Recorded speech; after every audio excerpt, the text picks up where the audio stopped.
Kwa nakata viuno. Sasa wewe viuno ni sisi mtandao.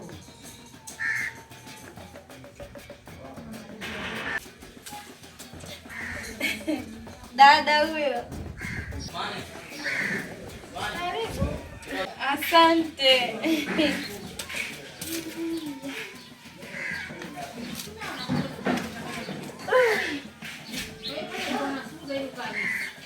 Dada.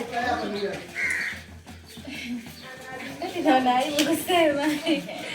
Ongea kidogo hapo. Sasa ya nini? Dada, mimi nilikuwa na shida. Pale nyumbani nilipopanga nadaiwa kodi na mzee. Kodi ya miezi 6. Kwa hiyo utakoje ukae kwangu? Hamna. Nikija naomba unisaidie, nipe msaada. Kwa sababu mzee ananisumbua. Mpaka eti ananiambia mimi awe kama ni mdogo, yani mke wake. Ananisumbua sana. Kwa hiyo unadaiwa kodi ya miezi 6. Mzee anakutaka kuoe wewe nyumba ndogo. Si ana hela? Kwa sababu anapokea kodi, lakini yeye mwenyewe yako kwa kawaida tu, kwa sababu nyumba yake hata haijaisha vizuri. Ipo tu kama ndio hivi. Sasa mdogo wangu, dada, kwa nini usikubali? God have mercy. Nimkubali hata na dada. Nimkubali ushampa. Ina maana unakaa bure tena kwa hiyo masuala ya kodi na kabisa. Kuna kitu anakiondoa ukisema baki hapa. Sasa namshauri nini? Nikiongea na watu funge mdomo wako.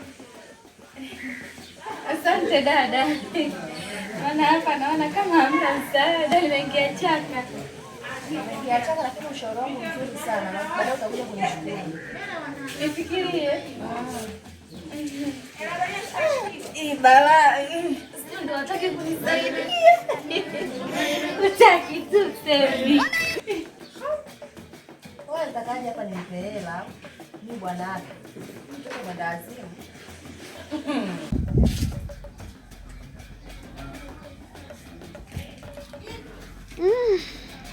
Ila kama kaongea kapwenti hivi nichukue ushauri wake au niuache? Si nichukue kama mzuri, lakini hapana bwana, siwezi.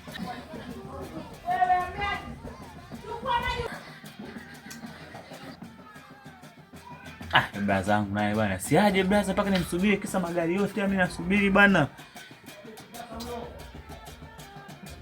Mzee, kumbe hadi huko unafika? Kumekucha. Namsubiri braza hapa, namsubiri hapa kwa. Nilijua na magari yako, kumbe pia ni ya braza. Unatukana. Amna. Sasa mzee, na mwenyewe alikuwa katika harakati za kutafuta. Kwa kweli nimekosa. Ila nikwambia kitu mzee wangu. Kwa sababu najua utanipunguzia kodi. Kuna burudani kidogo ambayo natakiwa nikupe. Nikupe? Nipe.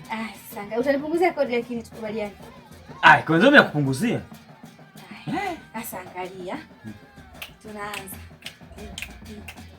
Nenda 1, 2, 3.